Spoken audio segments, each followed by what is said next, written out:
Haleluya, puji Tuhan. Ada sukacita hari ini?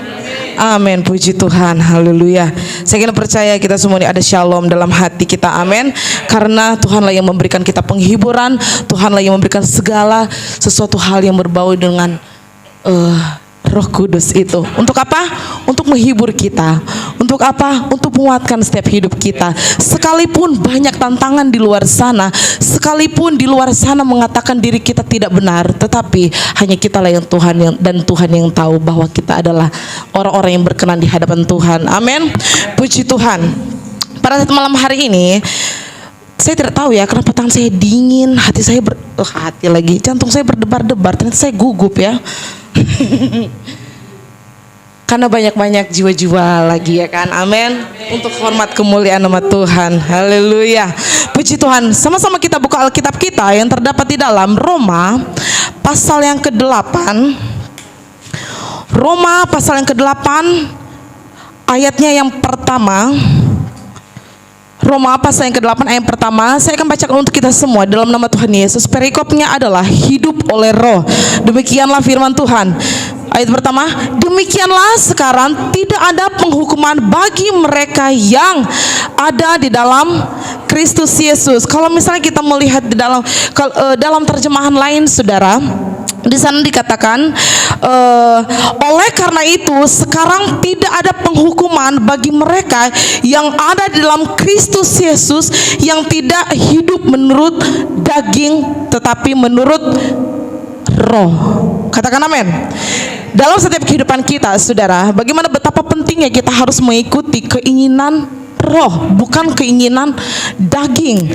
Kita sudah mendengar daripada khotbah Bapak Gembala pada waktu hari Minggu bagaimana tentang hal-hal daging itu sangat-sangat tidak disukai oleh Tuhan sendiri. Tapi di sini sama-sama kita belajar lagi untuk menguatkan setiap kehidupan kita, untuk merubah kehidupan kita lagi, untuk bagaimana kita tetap berkenan di hadapan Tuhan. Haleluya. Ada dua sifat yang mau memimpin hidup kita. Yang pertama adalah Roh Kudus, sifat roh, hidup dalam roh. Yang kedua adalah hidup oleh daging itu sendiri. Hidup daging itu sendiri.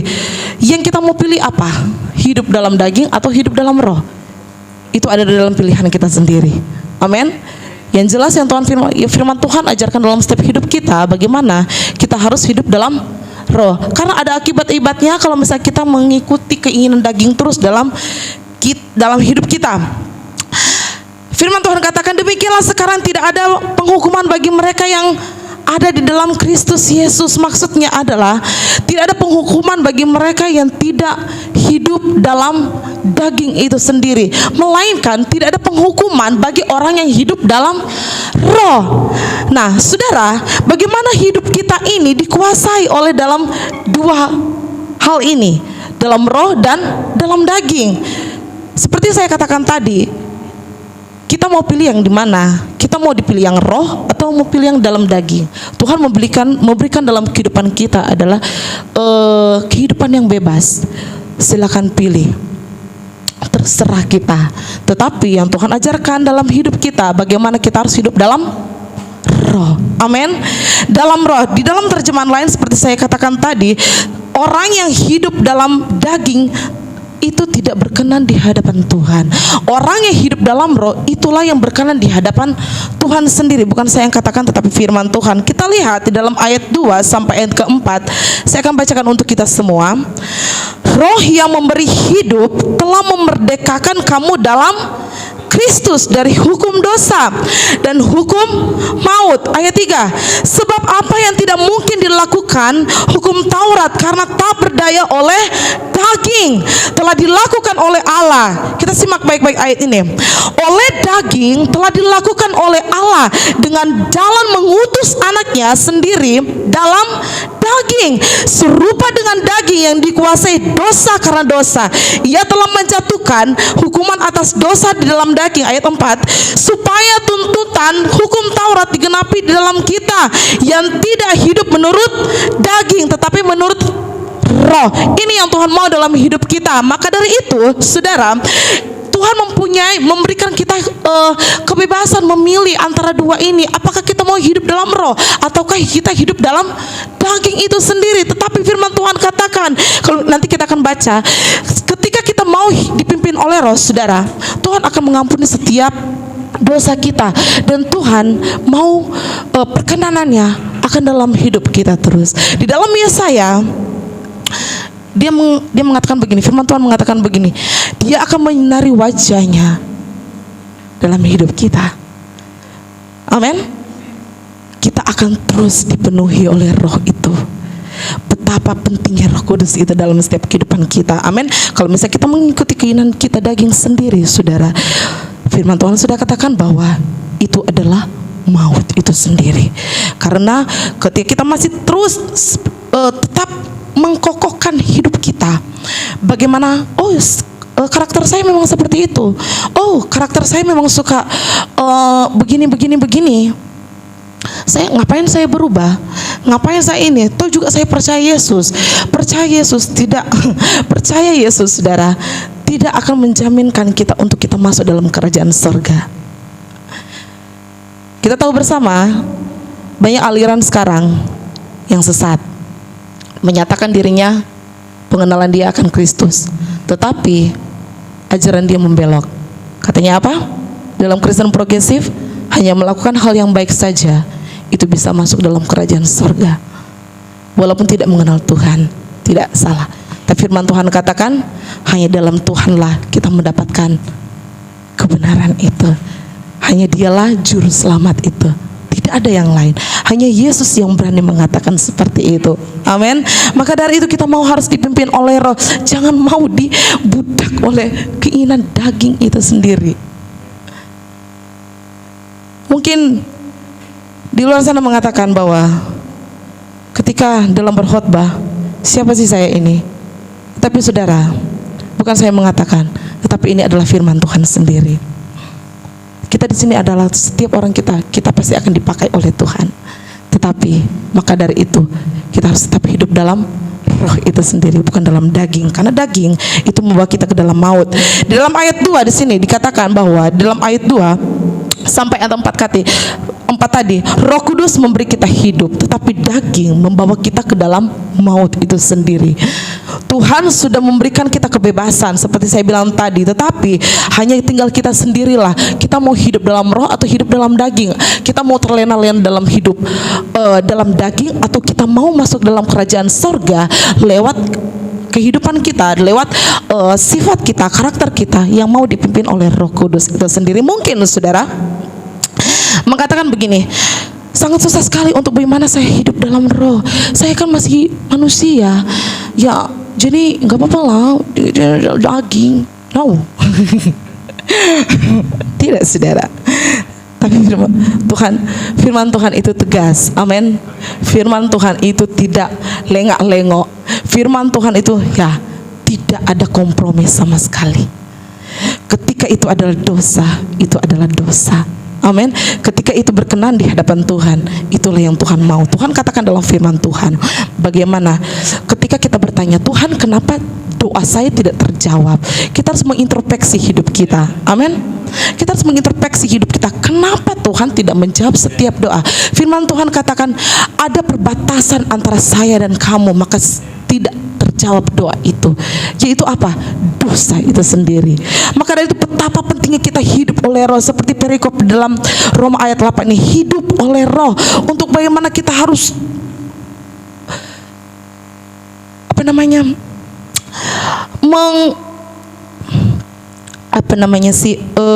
kita menghargai pengorbanan Tuhan itu, menghargai daripada Yesus itu sendiri yang mengorbankan nyawanya hanya untuk saya dan saudara, menghargai daripada darah itu sendiri, menghargai daripada daging yang tercabit-cabit itu sendiri. Saudara-saudara, mungkin saat ini saya tidak tahu apa yang menjadi pergumulan kita, menjadi kemarahan kita, saudara-saudara.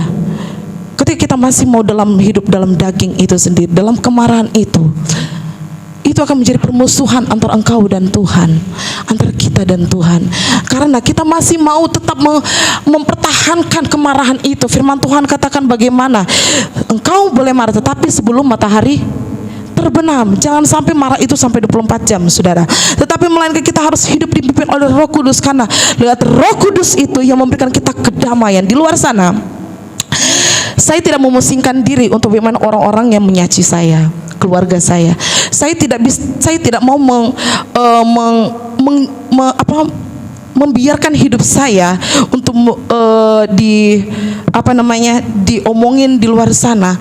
Itu tidak ada keuntungan buat saya dan keluarga saya, karena di dalam kita mengiring akan Tuhan, Tuhan sudah mengatakan bagaimana firman Tuhan. Rasul Paulus sudah mengatakan, dalam kita melayani pekerjaan Tuhan sudah pasti ada duri dalam daging. Tetapi dalam duri dalam daging itu Tuhan katakan, cukuplah kasih karuniaku bagi kita semua. Amin. Karena dalam kelemahan itulah kuasa Tuhan menjadi sempurna. Amin. Maka dari itu saudara, jangan pernah mau dikuasai oleh daging itu sendiri. Jangan mau dikuasai oleh akar pahit, kesombongan, sifat-sifat daging itu dalam hidup kita. Melainkan kita pergunakan hidup kita ini untuk bagaimana kita fokus kepada Tuhan. Kita berlomba-lomba, karena kita tidak tahu sampai kapan umur kita. Sedetik kemudian kita tidak pernah tahu, sejam kemudian kita tidak pernah tahu umur kita. Besok kita tidak tahu apakah kita masih hidup. Baru-baru ini mama saya nelpon, guru sekolah minggu Bapak Gembala meninggal. Artinya saudara, kita tidak pernah tahu umur kita sendiri. Umur kita itu selangkah dengan maut.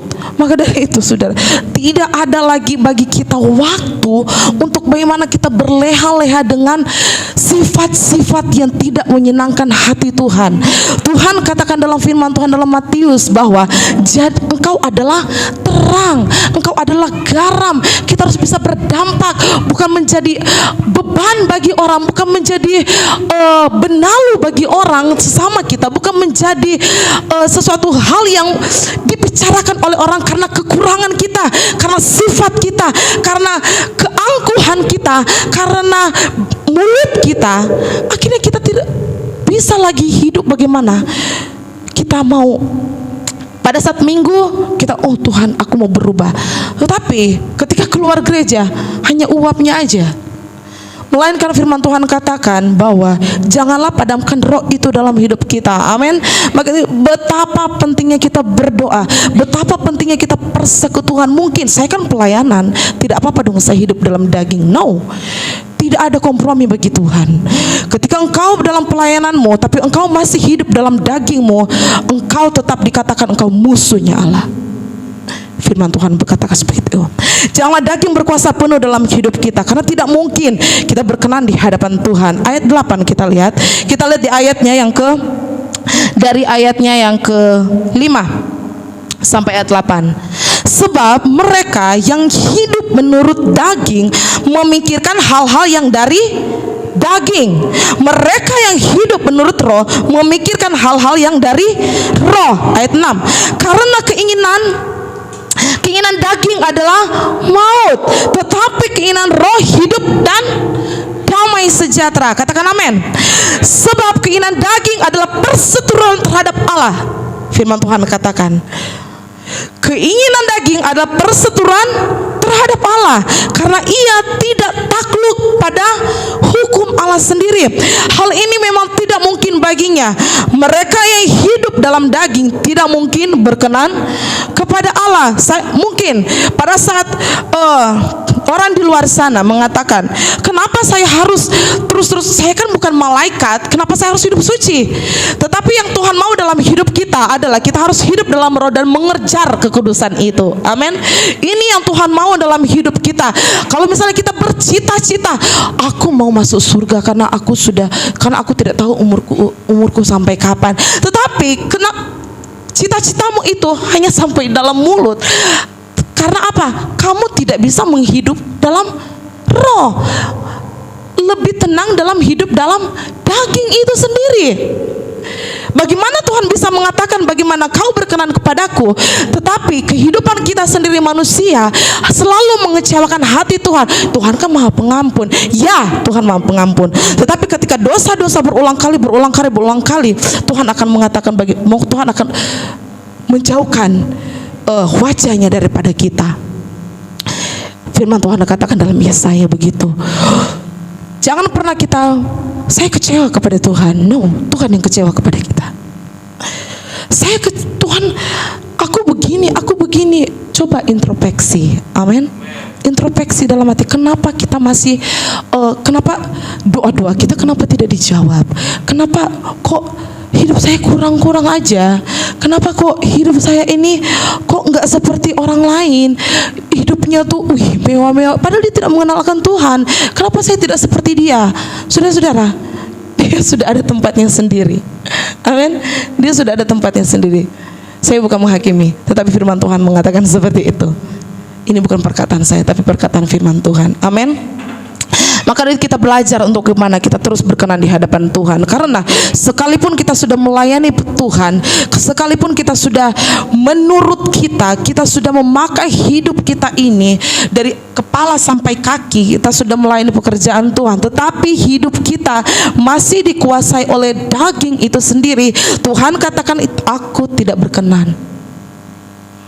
Kita tidak berkenan di hadapan Tuhan. Malah engkau tetap musuhku. Orang yang sombong, Tuhan katakan apa? Tuhan tidak menyukai orang yang congkak, tetapi mengasihani orang yang rendah hati. Orang yang iri hati karena apa coba? Karena dia sombong.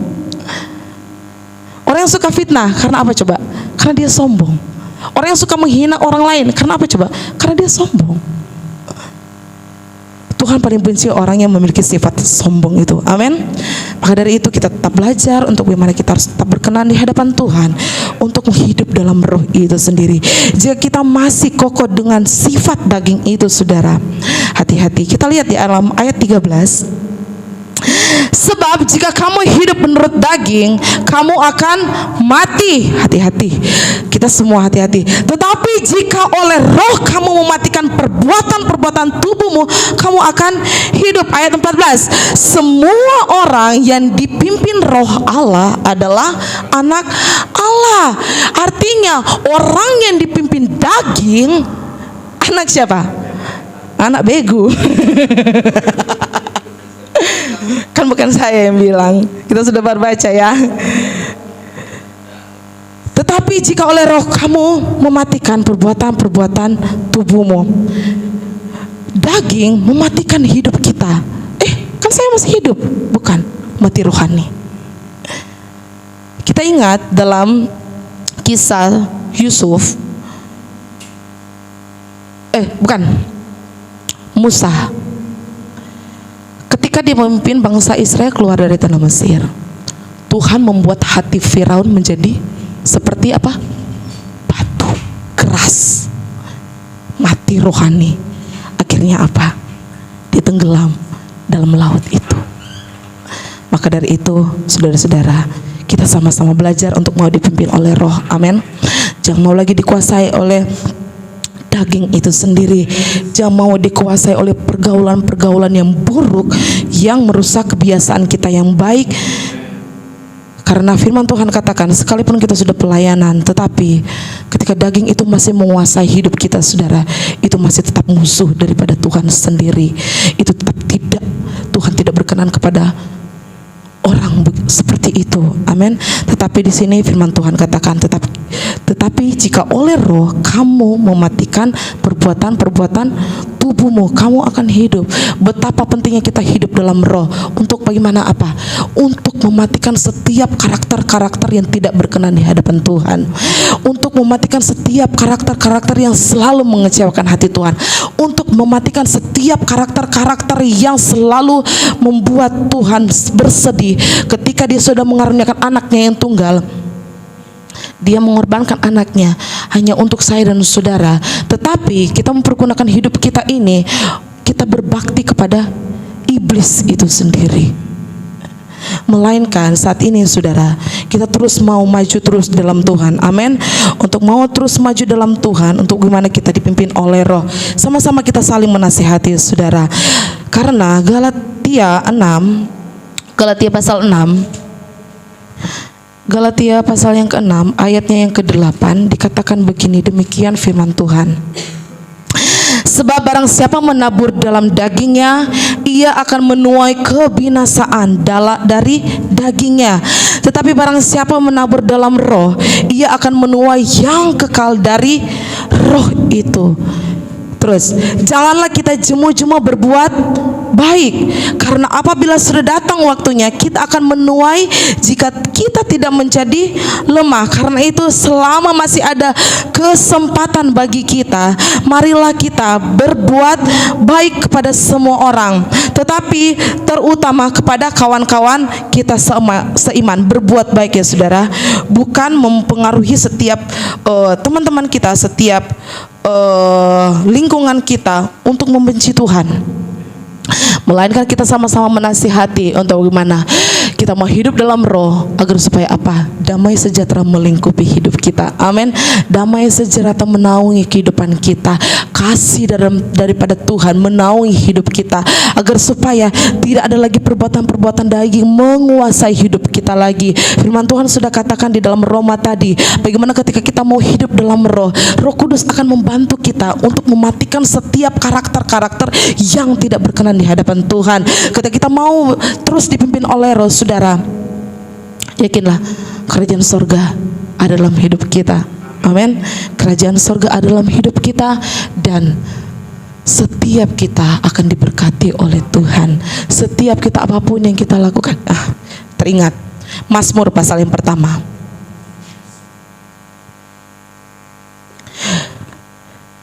Dikatakan begini, berbahagialah orang yang tidak berjalan menurut nasihat orang fasik, yang tidak berdiri di jalan orang berdosa, dan yang tidak duduk dalam kumpulan pencemooh, tetapi yang kesukaannya ialah Taurat Tuhan, dan yang merenungkan Taurat itu siang dan malam.